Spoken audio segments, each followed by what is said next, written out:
Hello, this is Andrine, a Jewish American priestess, and I'm coming to you today to talk to you about challah.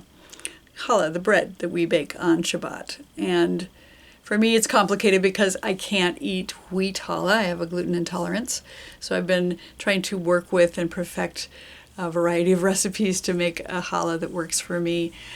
We do make challah in our home out of wheat as well because we have a lot of wheat eaters, and particularly one 4-year-old who really loves it. But I've been having a variety of dreams about challah, which is making me wonder what the challah is trying to tell me.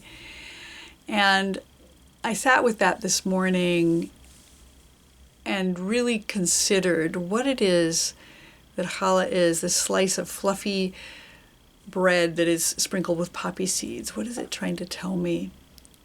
The point of challah is to combine the elements of earth, air, fire, and water, and this extra living thing, yeast, creating sort of a golem. The yeast magic lives and breathes and grows and is neither animal nor vegetable, but some secret third thing. And the challah weaves together these symbols of creation to acknowledge the creation of the world, and then rest and celebration of rest, braiding into a whole the separate parts that have been split off from the oneness of all. And blessing, we are given the gift of creation, the power of speech to recombine the elements in infinite ways, this symbol of sustenance, spiritual food, combining sun and rain and earth and air to grow grain, whether it be wheat or rice or whatever. And then we combine the grain, which is a seed, with water, and egg, which is an animal seed, and honey, which is bee food, and salt, which is earth, mineral, and yeast, which is this golem starter that creates air, breath, to make dough. And then we separate it again into 3 or 4 strands, but not before taking a piece, the challah itself, and sacrificing it in some way. And some people burn it up, and some people bake it into a cake and offer it to the earth, and some of us throw it over the back fence for the beasts of the field and the birds of the air. And so we recombine this into three or four strands, combining it in a braid into a whole loaf. And we knead it, and we bake it, and we rise it with just the right amount of water and the right temperature of water and air temperature and humidity. And we sprinkle it with the seeds of an opium flower, representing joy and beauty and stars and earth and rest, sleep. Like in The Wizard of Oz, where Dorothy is laid out in this field of poppies and enjoyed to sleep, sleep, sleep. So this idea of maybe obligation or even competitiveness is ludicrous because it's holy work. And each offering is a blessing and a symbol of creation.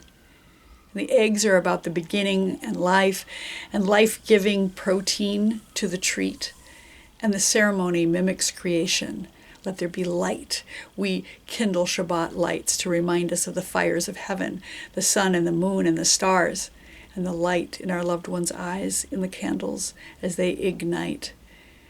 And it reminds me of the word agni, which is building a fire in ourselves, our bodies, like from the Sanskrit.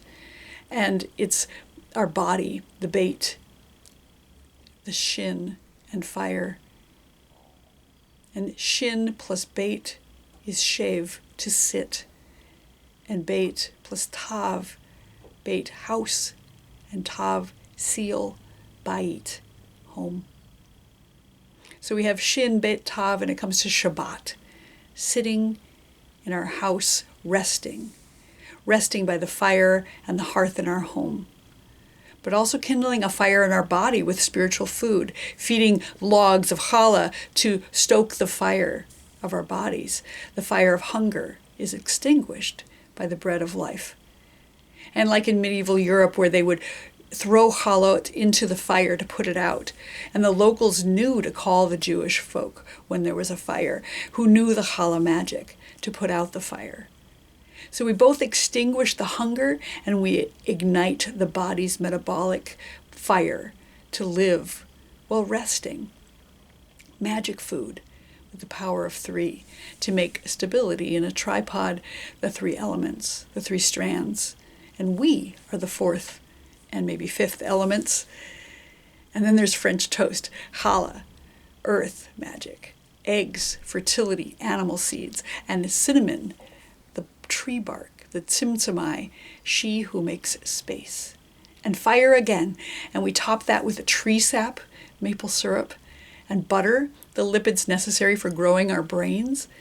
We have this sacred connective action, the mitzvot, the tzavta, connection, or savta, the bubby, who carries the wisdom of combining without competition. Creation, using words to create, calling into being what was imagined. A gift we have, I suppose.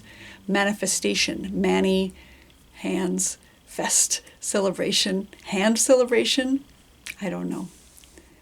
So that's what came up for me from this dream of challah. And I thought it was interesting, and I thought it was amusing, and I thought it was magic from the goddess messages about how we can use all these parts of combining and recombining earth and water and air and fire and elements to make something delicious and wonderful, the braiding, the strands, in this month of Adar, where we are increasing and in joy and also weaving together all the things back to oneness. Thank you for listening.